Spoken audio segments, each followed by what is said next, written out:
Alors, merci encore d'avoir répondu à notre invitation. Monsieur Cissé, vous êtes le directeur général du Centre de recherche architecturale et urbaine d'Abidjan. Nous recevons aussi Monsieur Ibrahim Kanaté, architecte du cabinet Draft Archi, et Monsieur Doumbia Amara, entrepreneur et inventeur. Bien, alors bienvenue sur ce plateau-là. On va entrer dans le vif du sujet, construire de façon écono et écolo. Alors, j'aimerais d'abord demander à Monsieur Cissé, en quelques mots pour vous, qu'est-ce qu'une maison écolo?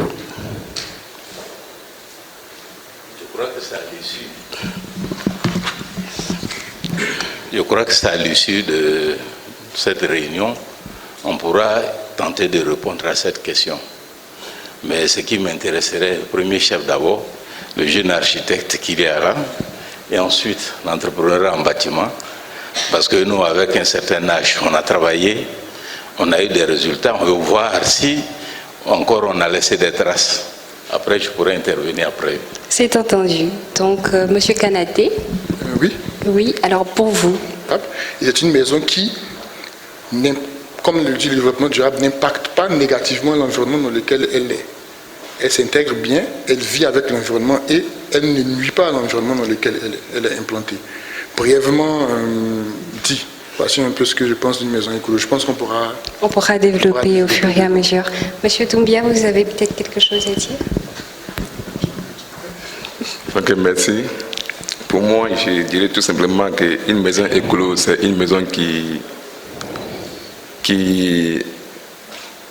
a peu d'exigences en termes d'énergie, de chaleur. Voilà pour moi, je peux m'arrêter là pour le moment. Nous avons aussi rencontré Madame Marina Nobou de Honel International. Nous l'avons vue à Bingerville sur 2 de ses chantiers. Elle construit des maisons écologiques. Suivons ensemble le reportage. Lorsqu'elle débute sa journée, Marina Nobou a un rituel. Elle fait le tour de ses chantiers. On veut faire comme ça. Tu vois, jusqu'au plafond, là, la boucle crépissée. Sur ce chantier de Bingerville 1, comme elle le surnomme dans le but de faire taire le nom du client, nous trouvons une maison d'une belle allure construite en blocs de terre comprimés et stabilisés. Nous sommes à Bingerville sur un de nos chantiers, le chantier Honel International. Et là, nous réalisons un bâtiment en R+1. C'est un bâtiment pour un client. Il a souhaité mettre des appartements en location. Donc nous avons proposé sur 300 mètres carrés lui faire 2 pièces et 3 pièces.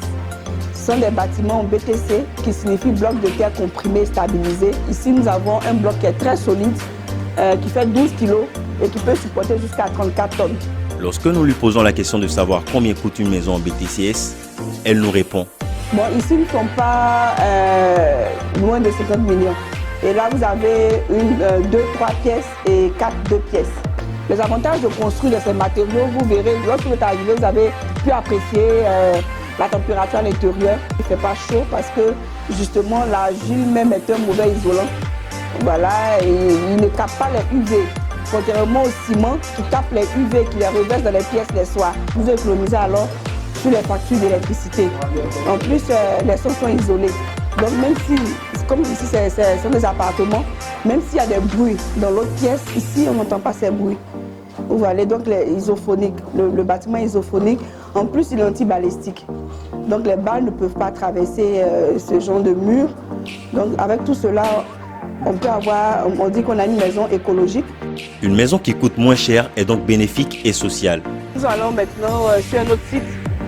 Nous sommes toujours à Bingerville. Nous avons un client de la diaspora. C'est une dame qui a bien voulu nous confier sa construction. Ici, nous devons réaliser un R+3.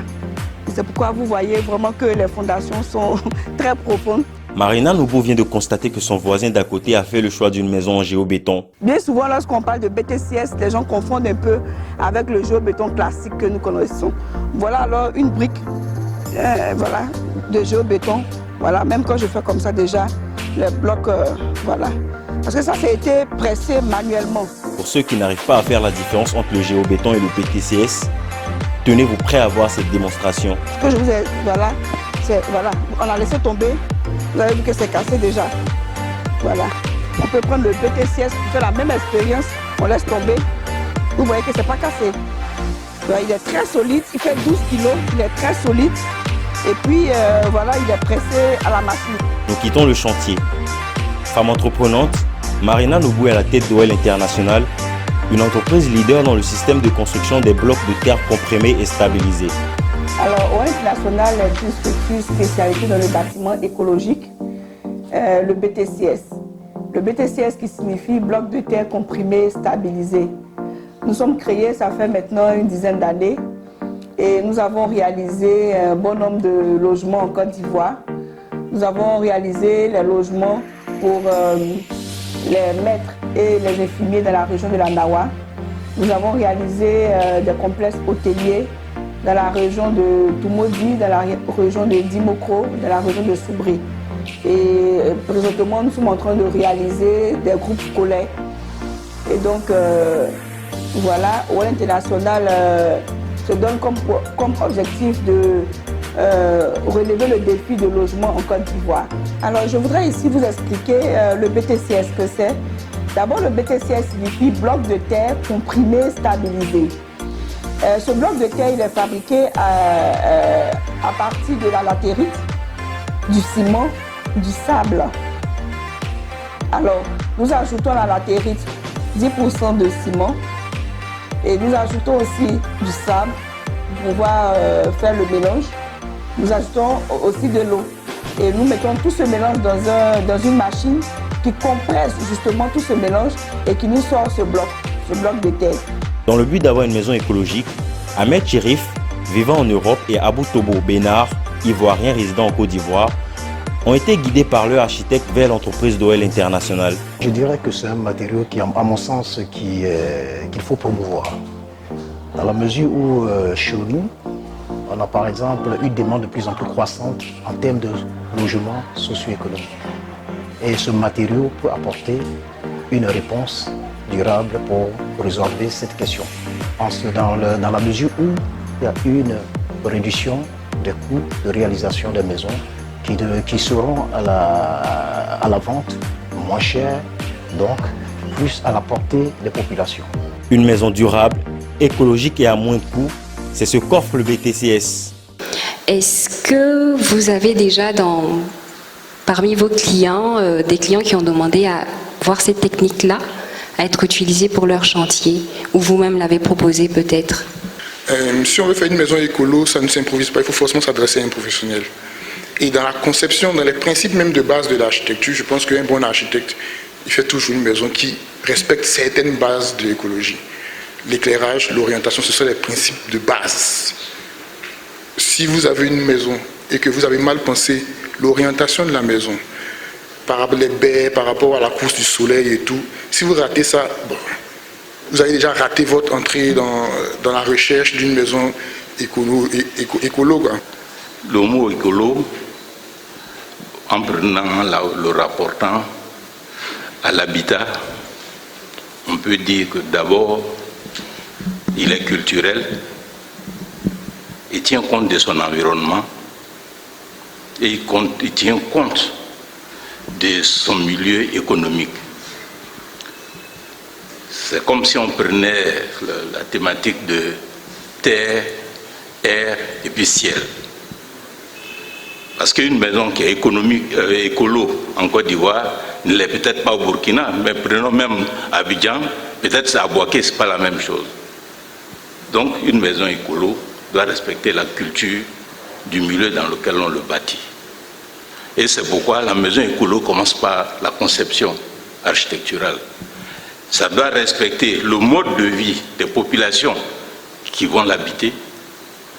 Écoutez, si moi j'ai l'habitude de piler du foutou, si vous me donnez un carrelage, un mabrou, je ne peux pas piler du foutou, vous n'avez pas tenu compte de ma culture. Ensuite, il doit respecter l'environnement du milieu, c'est ce que j'appelle, c'est-à-dire l'ensoleillement, la ventilation, le climat. La maison écolo, il faut que nous-mêmes on le veuille. Il n'est pas forcément plus cher, il n'est pas forcément moins durable. Mais il faut que ceux qui l'utilisent l'acceptent. Monsieur Doumbia, est-ce que les matériaux que vous fabriquez avec ces résidus agricoles sont solides? Est-ce qu'ils peuvent durer des centaines d'années? Bien sûr, ils peuvent durer, puisque moi je suis inventeur, je suis président des réseaux des inventeurs de Côte d'Ivoire. Nous avons une fédération qu'on appelle la FEDENSI. Voilà.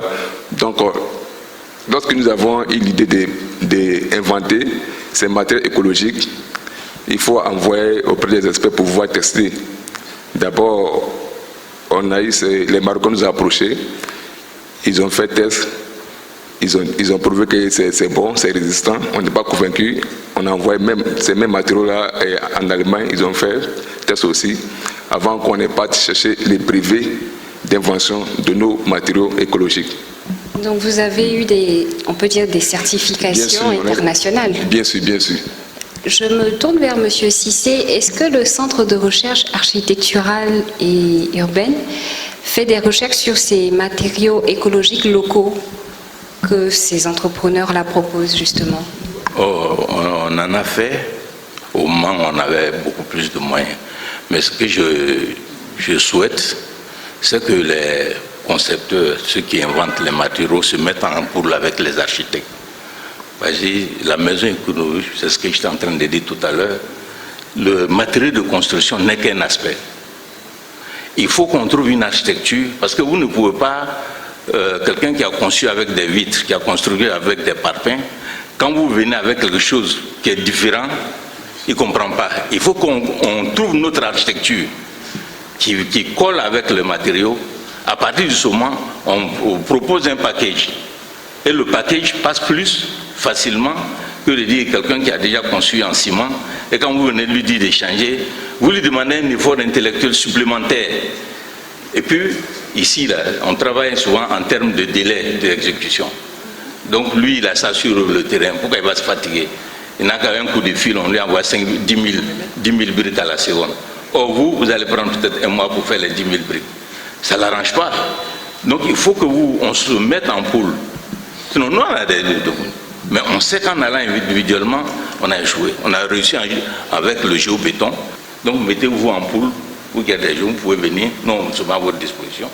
Pour que, c'est sûr, vous continuez votre démarche. Mais qu'on fasse un pool pour aller ensemble. En fait, ce que je veux dire, c'est que c'est tout à fait normal. C'est un nouveau matériau qui vient, et quand un nouveau matériau vient sur le marché, il s'accompagne d'une formation des acteurs. C'est tout à fait normal. Quand au départ, ici, on faisait tous les cloisonnements, soit en briques 7 ou en chaud contreplaqué, quand le placo-plate est arrivé, au départ, les gens, finalement, il y a eu une migration. Les gens se sont allés vers le placo, ils ont été formés. Aujourd'hui, tout le monde s'est posé le placo-plate en cloison partout ici. Donc, évidemment, il y aura une formation. Maintenant, c'est à vous de savoir comment appâter les gens vers ça. Monsieur Cissé, j'aimerais savoir si vous avez une connaissance de tous les acteurs de la construction écologique, ceux qui fabriquent des matériaux. Et j'ai dit, quand les poules ne marchent pas, les projets ne marchent pas. Quand on se lève individuellement ici pour faire quelque chose, il faut savoir qu'à un moment donné, ça prend et puis après ça se relâche un peu. C'est pourquoi maintenant, dans ma nouvelle démarche, c'est d'aller. Et on va passer par vous, peut-être le centre de recherche est là, on va faire un panel là-bas même, carrément, et puis on va prendre ceux qui sont là.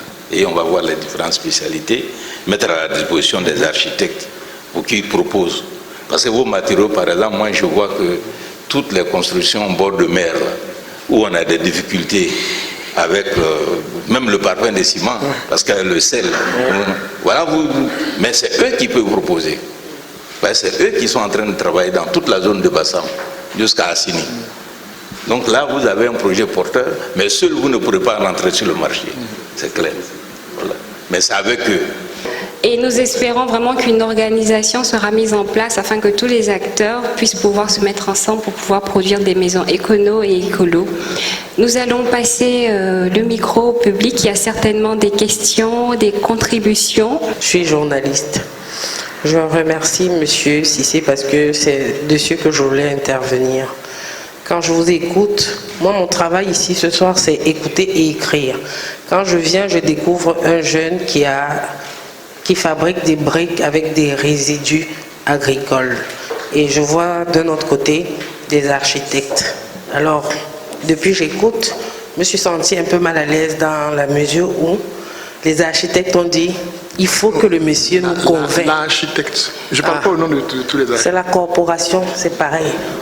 Donc, voilà. L'architecte a dit il faut que vous nous convainquiez. C'est ahurissant parce que on se nourrit de concepts, de mots. Il faut consommer ivoirien, il faut consommer africain. Il faut changer les mentalités. Mais quand il y a un fait, parce que moi, en tant que journaliste, ça c'est un fait, il y a un produit qui est là. Et tel qu'expliqué, il ne faut pas être Einstein pour comprendre, parce que moi, étant assise ici, j'ai compris que c'est faisable. À un moment donné, je me dis, ah, mais voilà une bonne idée.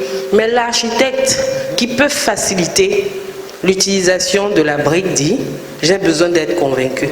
Alors moi, si j'écris, je parle de M. Doumbia, c'est mon travail, je vais juste écrire, les gens vont se rendre compte qu'il y a un produit qui existe, mais il n'y a pas de réaction, il n'y a pas d'action.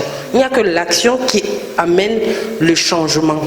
Si on ne fait que parler, on ne fait que dire c'est bon, mais que vous, qui pouvez impulser le produit, vous attendiez qu'on vous convainc. Bon, les Allemands vont venir, ils vont prendre, ils ont testé chez eux, ils vont aller fabriquer chez eux, et puis quand ça va marcher, ça va revenir ici et ça nous reviendra plus cher. À quel moment vous passez à l'action? Merci beaucoup, ce que vous venez de dire. J'aimerais revenir sur ce que vous avez dit. C'est pas...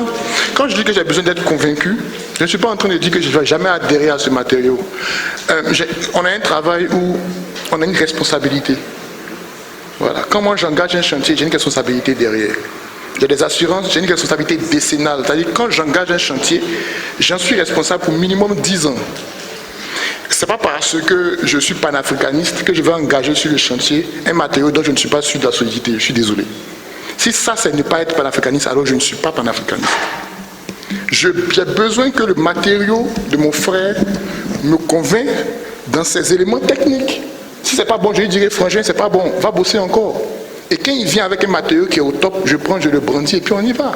Mais tant que je ne suis pas convaincu, jamais je n'entrerai dedans. Ça, je préfère le dire.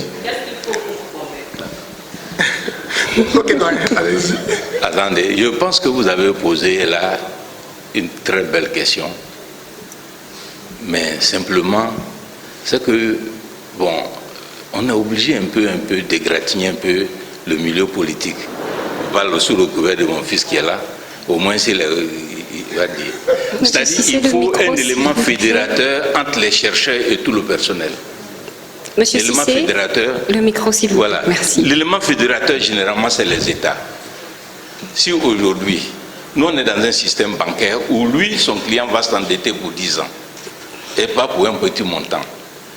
Donc, et il doit prendre la garantie des Sénats, c'est-à-dire que les assurances qui sont de financement généralement pas de chez nous, acceptent de garantir, si ça s'écroule, si ça brûle, c'est eux qui remboursent. Donc eux veulent aller sur des matériaux sûrs. Sinon, ils ne vous donnent pas la garantie décennale. C'est-à-dire pendant 10 ans, tout ce qui arrive, c'est l'assurance qui couvre. Nous, on aime ça. Maintenant, si on ne peut pas introduire un matériau où on dit, tout ce qui arrive, c'est mon salaire qui paye.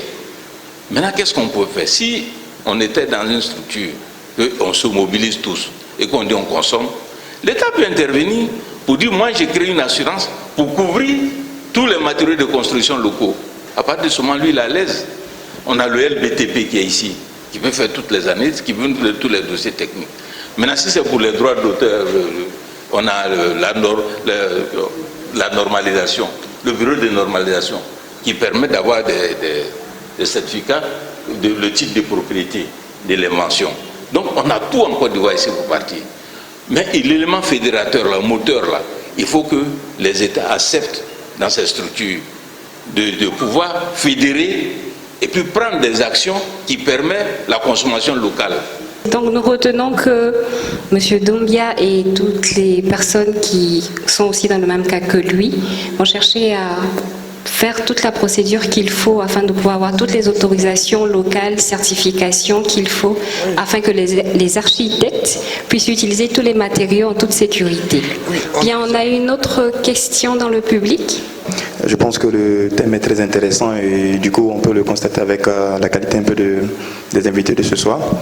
Ce soir on a beaucoup plus entendu parler de matériaux. On a parlé d'un habitat écolo et d'un habitat écono. Pour moi, on a une belle maison construite avec les équipements recyclés, des briques recyclées. On a une belle maison qui n'est pas trop orientée est, pas trop orientée ouest. Voilà, c'est fait en argile, c'est fait comme on peut. Mais après, si on n'a pas le courant à l'intérieur, je me demande est-ce qu'on peut dormir. Et puis après, est-ce que la déco d'intérieur, on est à spirale, d'accord? Est-ce qu'on s'assoit sur du bambou, on s'assoit sur des fauteuils, on s'assoit par terre, ou bien on met les canapés marocains, ou bien on met les tapis marocains au Sénégalais, des poufs.